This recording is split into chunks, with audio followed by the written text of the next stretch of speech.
Speak up. ৫ বছর পর বাংলোর চারপাশটা এখন আগের চেয়েও বেশি শান্ত। পাহাড়ের গায়ে কুয়াশার আনাগোনা বেড়াচ্ছে, কিন্তু এই ৫ বছরে বাংলোর ভেতরে মানুষগুলো পৃথিবীটা ওলটপালট হয়ে গেছে। বড় জানালার পাশে একটা ইজি চেয়ারে পাথরের মূর্তির মতো বসে আছে ইলা। তার চোখ দুটো খোলা, কিন্তু সেখানে কোনো পৃথিবীর আলো নেই। হ্যাঁ, ইলা এখন অন্ধ। আরিয়ানের সেই পুরনো ভিডিওগুলো দিনরাত ফোনের স্ক্রিনে খুব কাছ থেকে দেখতে দেখতে, আর তার শোকে অঝরে কাঁপতে কাঁপতে চোখের স্নায়ুগুলো জবাব দিয়ে দিয়েছে। গত ১ বছর ধরে ইলা শুধু শব্দ আর স্পর্শের পৃথিবী বাস করেছে। ৬.৫ বছরের ইলিয়ানা এখন সারা বাড়ি মাতিয়ে রাখে। সে এখন বুঝতে শিখেছে তার মায়ের চোখের আলো নেই। সে দৌড়ে এসে ইলার কোলে মাথা রাখে। ইলিয়ানা, মা, দেখো, আমি আজ ড্রয়িংয়ের খাতায় একটা বড় পাহাড় আর একটা সূর্য এঁকেছি। তুমি হাত দিয়ে দেখো না, মা। ইলা স্নান হাসলো। সে হাত বাড়িয়ে ইলিয়ানার মাথায় হাত বুলালো, তারপর খাতার ওপর হাত রাখলো। সে কিছুই দেখতে পাচ্ছে না, কিন্তু মেয়ের স্পর্শে তার হৃদয়ের রঙের ছটা খেলে যায়। শাহরিয়ানের দরজা দাঁড়িয়ে এই দৃশ্যটা দেখছিল। তার চোখে এখন অনেক গভীরতা আর একরাশ ক্লান্তি। সে ভেতরে ঢুকে ইলার সামনে এসে দাঁড়ালো। তার হাতে একটা রিপোর্ট। শাহরিয়ার, বনু আজ ডাক্তার সেনের সাথে কথা বললাম। উনি বলেছে তোর কার্নিয়া রিপ্লেসমেন্ট করলে তুই আবার দেখতে পারবি। এখনো আসে, সময় আছে কেন? তুই জেদ করছিস বল তো? তোর এই ছোট মেয়েটার মুখটা দেখাতে জন্য কি তোর ইচ্ছে করে না? ইলা জানালার দিকে মুখ ফেরায়, যেখান থেকে পাহাড়ি বাতাস আসছে। সে দীর্ঘশ্বাস ফেলে শান্ত গলায় বলল, ইলা, কেন দেখবো ভাইয়া? এই পৃথিবীতে দেখার মতো আর কি বাকি আছে আমার? আমার পৃথিবী তো আরিয়ানের মধ্যে থমকে গেছে। শাহারিয়া রেগে গিয়ে বলল, শাহারিয়া, তোমার মেয়ে আছে ইলা। ইলিয়ানের জন্য হলেও তোমাকে দেখতে হবে। ইলা মৃদু হেসে মাথা নাড়ালো। তার চোখের কোণে দিয়ে এক ফোঁটা পানি গড়িয়ে পড়ল। ইলা, ভাইয়া, আমি যদি আবার এই দুনিয়ার আলো ফিরে পাই, তবে আমাকে তো অন্যদের দেখতে হবে। আমি অন্য কাউকে দেখতে আরিয়ানের সেই ঝাপসা হয়ে যাওয়া মুখটুকুকে ধুয়ে ফেলতে চাই না। আমার অন্ধকার চোখের ভেতরে এখন শুধু আরিয়ানের প্রতিচ্ছবি ভাসে। আমি চোখের আলো ফিরে পেতে যদি আরিয়ানকে না দেখি, তবে সেই দেখার চেয়ে এই অন্ধত্ব অনেক বেশি সুখের ভাইয়া। শাহরিয়া স্তব্ধ হয়ে গেল। ইলা আবার বলল, ইলা, জানো ভাইয়া, ডাক্তাররা বলে আমার চোখ নষ্ট হয়েছে ১ বছর আগে, কিন্তু আমি জানি আরিয়া চলে যাওয়ার দিনই আমার চোখের আলো অর্ধেক নিভে গিয়েছিল। বাকিটা আমি নিজেই খরচ করেছি ওকে হারাতে বেড়াতে। এখন আমি চোখ অন্ধ করলেই ওকে দেখতে পাই। অপারেশন করলে যদি ওই স্মৃতিগুলো মুছে যায়। আমি চাই না এই কৃত্রিম আলো আমার আরিয়ানের স্মৃতিকে স্নান করে দিই। শাহরিয়ারের বুকটা ব্যথায় ফেটে যাচ্ছিল। সে ইলার পায়ের কাছে বসে ওর হাত দুটো ধরল। শাহরিয়া, কিন্তু বনু, ইলিয়ানা বড় হচ্ছে। ও যখন স্কুলে পুরস্কার পাবে, ও যখন কোণে সেজে দাঁড়াবে, তখন কি তুই অন্ধকারেই থাকবি? আরিয়ান স্যার কি কখনোই চাইতেন ওনার ইলা ফুল এভাবে অন্ধ হয়ে থাকুক? ইলা ফিস ফিস করে বলল, ইলা, আরিয়া থাকলে আমার চোখে কখনো জল আসতো না ভাইয়া। আর জল না আসলে আমার দৃষ্টিও যেত না। উনি তো আমার আলো ছিলেন। এখন তো তুমি আছো আমার আমার হয়ে। তুমি তো ইলিয়ানকে দেখছো। তুমি তো আমার চোখের। এখন রাত বাড়ছে। ইলা তখনও চেয়ারে বসে ফিসফিস করে আরিয়ানের জন্য নাম জপছে। আর বাইরে পাহাড়ি অরণ্য শাহরিয়া বসে ইলিয়ানকে ঘুম পাড়াচ্ছে। গত ৫ বছরে ঝড়ো হওয়ার মধ্যে অনেক কিছু বদলে গেছে। সম্পর্ক সুতো ছিঁড়েছে, আবার নতুনের আবাহন ঘটেছে। ইলা আরিয়ানের বাংলোটি এখন আর শুধু ইলার ঘর না, এটি এখন মিডিয়া প্রায় ভালোবাসার তীর্থস্থান হিসেবে পরিচিত। দেশের বড় বড় পরিচালক আর সেলিব্রিটিরা এখানে আসে শুটিং করতে। ইলার বাধা দেয়নি কখনো। সে ভাবে তার আর আরিয়ানের এই না পাওয়া ভালোবাসার গল্পগুলো সবার স্ক্রিনে ফুটে উঠুক। এই 5 বছরে মেহেরাব খানের সংসারে বড় ধরনের রদবদল হয়েছে। মেহেরাব খান তার 2 মেয়ের বিয়ে দিয়ে দিয়েছে, কিন্তু সবচেয়ে বড় বিচ্ছেদটা ঘটেছে শাহরিয়ারের জীবনে। নোহা অনেক চেষ্টা করেছিল মেহেরাব খানকে রাজি করাতে। সে বলেছিল শাহরিয়ারের কথা তার সততার কথা, কিন্তু মেহেরাব খান এক কথাতেই অটল ছিলেন। আমি আমার একমাত্র ছেলেকে আমৃতে পাঠিয়ে হারি হারিয়েছি। আর কেন আমি অ- অফিসটাকেও আমি এই বাড়ির জামাই করব না। আমি আর কাউকে হারানোর ভয় সইতে পারবো না। নোহা শাহরিয়াকে বলেছিল, চলো না কবির, আমরা পালিয়ে যাই, আব্বু পরে ঠিক মেনে নেবে। কিন্তু শাহরিয়া যখন শান্ত চোখে নোহার দিকে তাকিয়ে বলেছিল, নোহা, আরিয়া স্যার আমাকে নিজের ভাইয়ের চেয়েও বেশি বিশ্বাস করতেন। বর্তমানে উনার বাবার সম্মান নষ্ট করে আমি নিজের সুখ খুঁজতে পারি না। আমি চাই না তোমার বাবা আবার বুক ফেটে কান্না করুক। তুমি তোমার বাবার পছন্দে বিয়ে করে নাও। অগত্য নোহার বিয়ে হয়ে যায় অন্য এক ব্যবসায়ীর সাথে। শাহরিয়া সেই দিন আড়ালে দাঁড়িয়ে চোখের জল মুছছিল, কিন্তু তার কর্তব্যবোধ তাকে দুর্বল হতে দেয়নি। সে নিজেকে সঁপে দিয়েছে ইলা আর ইলিয়ান ইলিয়ানার সুরক্ষা। ইলা এই কয়েক বছর অনেক চেষ্টা করেও শাহরিয়াকে বিয়ের জন্য রাজি করাতে পারেনি। ইলা এখনো জানে না শাহরিয়া নোহাকে এক আকাশ পরিমাণ ভালোবাসতো। শুধু আরিয়ানের কথা রাখার জন্য তার ভালোবাসাকে বলিদান দিয়ে দিয়েছে। অন্যদিকে আদিবদের বাড়িতে এখন ছোট বাচ্চার চিৎকার আর কান্না। আদিব আর পরি এখন এক কন্যা সন্তানের বাবা মা। তাদের মেয়ের নাম রেখেছে আবিদা খান। আবিদার একমাত্র, তার মায়ের মতোই শান্ত আর মিষ্টি হয়েছে। এই কয়েক বছর পর পরই অনেকভাবে চেষ্টা করেছে ইলাকে খোঁজার, কিন্তু বরাবর ফলাফল জিরো। অন্যদিকে তালুকদার বাড়িতে হামিদ হালিমা আর রায়েদের ঘর আলো করে এসেছে এক পুত্র সন্তান। নাম রাখা হয়েছে রায়ান তালুকদার। রায়ান একমাত্র তার বাবার কাপন্য কপি কাপ কার্বন্য কপি। বয়স মাত্র 4 বছর, কিন্তু সারা বাড়ি মাথায় করে রাখে। দুষ্টমিতে সে যেন ছোটবেলায় রায়ানকেও হার মানায়। সে সুযোগ পেলেই আবিদা নানু বাড়ি আসলে আবিদা খেলনা লুকিয়ে রাখে, আর হালিমা রায়হানকে দৌড়ানি দেয়। রায়ের 3 বছর আগে চায়না চলে গেছে। হামি হালিমাকেও সাথে নিতে চেয়েছিল, কিন্তু ইলার অভাবে রাশেদ তালুকদার সাহেব বেগম হালিমাকেও আর রায়ানকে যেতে দেয়নি। রায়ান হালিমাকে ক্লান্ত করে ছাড়ে গোটা তালুকদার বাড়ি। সে একাই মাথায় করে রাখে। হালিমা প্রায়ই দীর্ঘশ্বাস ফেলে রায়েদকে বলে, হালিমা, রায়ের তোমার ছোট তো বড় হয়ে দুষ্টমি রাজা হবে, আমাকে পাগল বানায়া ফেলেছে। তুমি তোমার ছেলেকে নিয়ে যাও তোমার সাথে। সে সময় ছোট রায়ান এসে কোমরে হাত দিয়ে বলে, রায়ান আম্মু, তুমি তো খুব পচা হয়ে গেছো, বাবার কাছে আমার নামে বিচার দিচ্ছ। রায়ান এই ছোট 2 বাক্য শুনে রায়েত হেসে দেয়। এটা দেখে রায়ান ফোনের দিকে তাকিয়ে দা দাঁত দিয়ে ঠোঁট কামড়ে ধরে বলেন, রায়ান তুমি অনেক পচা, তুমি কবে থেকে আসতে চেয়েও আসো না।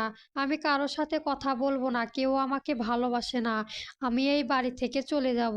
কিছুদিন পরে ইলা বাংলোতে একটা ভিডিও শুটিং চলছে।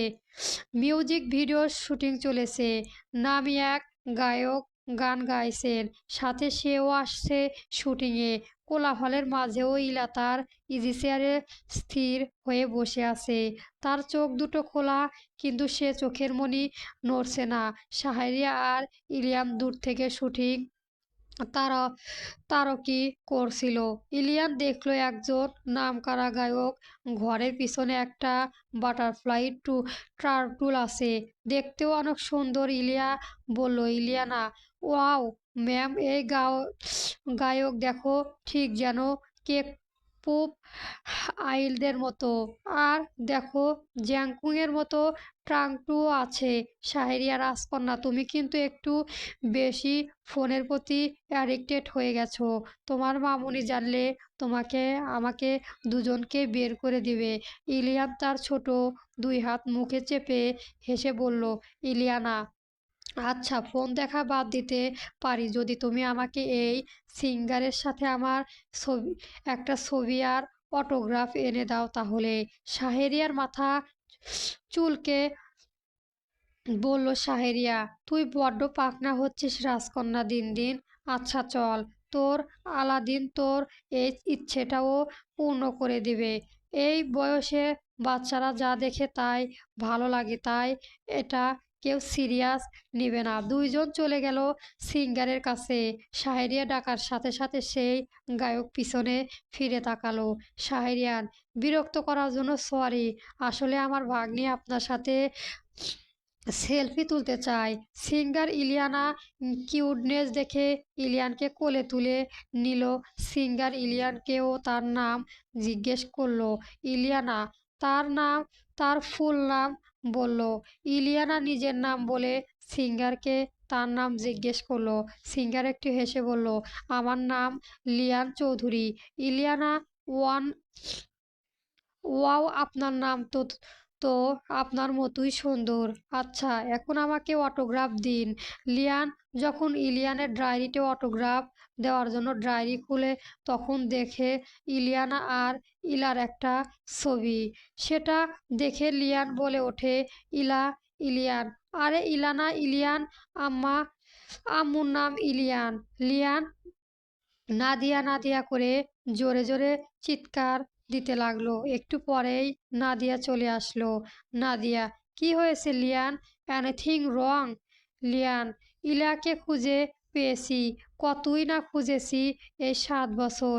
শাহেরিয়ান এদের কথা শুনে এতক্ষণে বুঝতে পারলো আরিয়া তাকে একবার বলেছিল লিয়ানের কথা। তাহলে কি ইলা আবার কোনো বিপদ হবে? এদিকে নাদিয়া লিয়ানকে শান্ত করার চেষ্টা করছে। নাদিয়া, লিয়ান, প্যাকিং হও, হও না, কুল ডাউন হানি, কুল ডাউন। আমরা অবশ্যই দেখা করব ইলার সাথে, তার আগে তুমি শান্ত হও।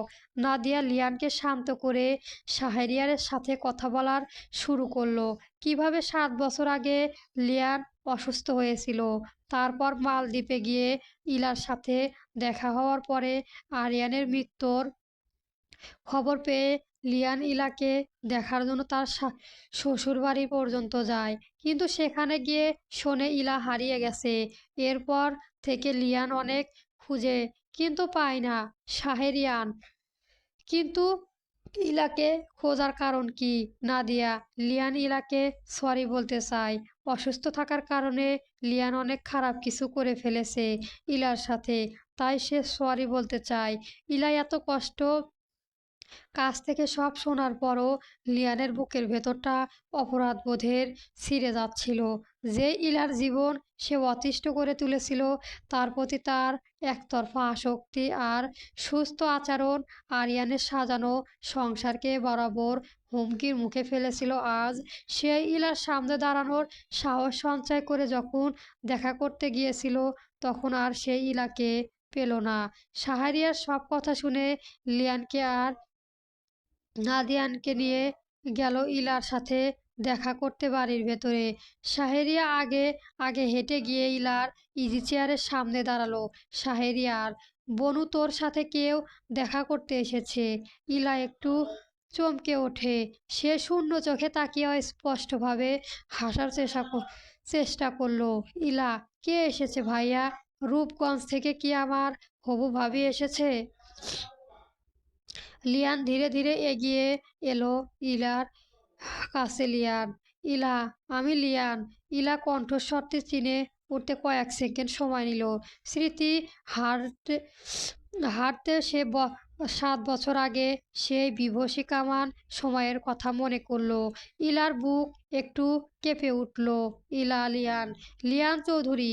লিয়ান হাঁটুর ওপর ভর দিয়ে ইলাম ইলার চেয়ারের পাশে বসলো। তার চোখে তখন জল। সে ইলার পায়ের কাছে হাত রেখে ভাঙা গলায় বলল, লিয়ান, ইলা, আমাকে কি মাফ করা যায়? আমি জানি আমি তোমার আর আরিয়ান ভাইয়ের জীবনে কত বড় এক কাঁটা ছিলাম। আমার সেই অসুস্থ ভালোবাসার জেদ তোমাদের অনেক কষ্ট দিয়েছে। আমি শুধু তোমাকে একটা সরি বলার জন্য এই 7 বছর হয়ে খুঁজছি। ইলা কিছুক্ষণ চুপ করে থাকলো। তারপর এক দীর্ঘশ্বাস ফেলে বলল, লিয়ান, আরিয়ান আমাকে শিখিয়ে গেছে ক্ষমা মাহাত্ম্যর লক্ষণ। আমার মনে তোমার জন্য কোনো ঘৃণা নেই। আরিয়ান বেঁচে থাকলে হয়তো আমাকে মাফ করে দিতেন তিনিও তোমাকে মাফ করে দিতেন। তুমি তো এখন ভালো আছো, এটা নিজেই আমি অনেক খুশি। এখন নাদিয়া গিয়ে এলো। সে লিয়ানের পাশে দাঁড়িয়ে কোলে থাকা 1 বছর বয়সী ছোট শিশুকে ইলার কোলের কাছে নিয়ে এলো। নাদিয়া, ইলা, আমি ডাক্তার নাদিয়া, লিয়ানের স্ত্রী। লিয়ান আজ 7 বছর ধরে তোমার কথা ভেবে অনুশোচনায় ভুগছে। আমাদের ঘর আলো করে এই রাজকন্যা এসেছে 1 বছর আগে। ওর নাম কি রেখেছে জানো? ইলার হাত বাড়িয়ে বাচ্চাটিকে স্পর্শ করার চেষ্টা করলো।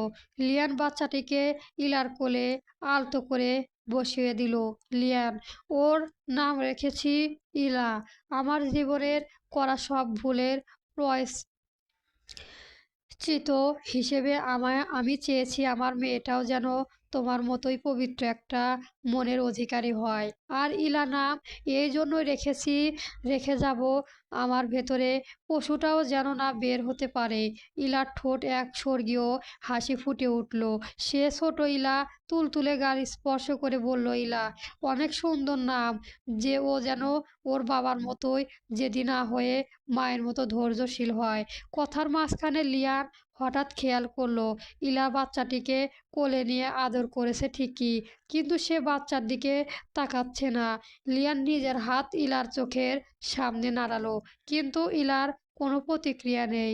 লিয়ান চমকে উঠে শাহেরিয়ার দিকে তাকালো। লিয়ান, শাহেরিয়ান ভাই, ইলার চোখে কি হয়েছে? ও কি ও কি আমাদের দেখতে পাচ্ছে না? শাহেরিয়ান মাথা নিচু করে বড় একটা শ্বাস নিল। শাহেরিয়ান, না ইলা এখন অন্ধ। আরিয়ান স্যারের শোকে অঝরে কাঁদতে কাঁদতে ওর নিজের চোখের আলো হারিয়েছে।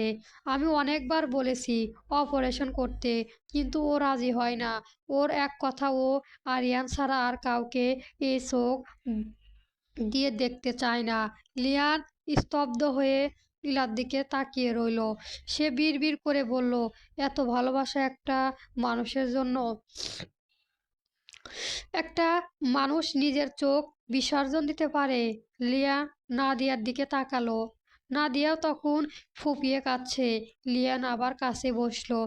লিয়ান, ইলা, আমি আজ গায়ক হিসাবে এখানে আসিনি, এসেছি তোমার বন্ধু হিসেবে। আমি জানি আমি অপরাধী, কিন্তু এই বন্ধুত্ব একটা আবদার কি রাখবে? তুমি প্লিজ অপারেশনটা করো। তোমার মেয়ের জন্য হলেও করো, আমাদের জন্য করো। ইলা মাথা নাড়ালো। সে শান্ত গলায় বলল, ইলা, আমি তো বলেছি লিয়ান ভাইকে আমার আরিয়ানের মুখটা আমার অন্ধকারে বেশ স্পষ্ট। আলো আসলে যদি ছায়াগুলো হারিয়ে যায়। এভাবে লিয়ান আর নাদিয়া ইলার সাথে দীর্ঘ সময় কাটিয়ে একরাশ মন খারাপ আর অপরাধবোধ নিয়ে বিদায় নিল।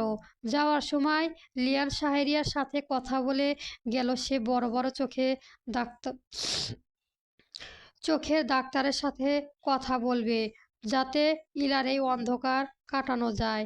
কিন্তু ইলা সেই আগেই মতোই অনড়। তার অন্ধকারেই তার আরিয়া সবচেয়ে বেশি স্পষ্ট। I ট্রাইমস speak. ইলিয়া এখন স্থানীয় একটি নামীয় স্কুলের প্রথম গ্রেডে ভর্তি হয়েছে। পাহাড়ের নিচে সাহেরিয়া তাকে প্রতিদিন সকালে স্কুলে দিয়ে আসে, আবার নিয়ে আসে। আজ টিফিনে বিরতির সময় ইলিয়ানরা এক কোণে বসে একা একা টিফিন খাচ্ছিল। ঠিক তখনই ক্লাসের এক ডানপিটের ছেলে আরিফ তার সামনে এসে দাঁড়ালো। আরিফ, এই যে ইলিয়ানা, আমি তো শুনেছি তোর বাবা নেই, তুই তো এতিম, তাহলে তুই এই স্কুলে ভর্তি হলি কি করে? ইলিয়ানার হাতে চাম চামচটা থেমে গেল। তার বুকটা অভিমানে ফেটে যাচ্ছিল। সে তার বাবার গল্প শুনে বড় হয়েছে। সে জানে তার বাবা একজন বীর। ইলিয়ানা, মিথ্যে কথা, আমার বাবা আছে।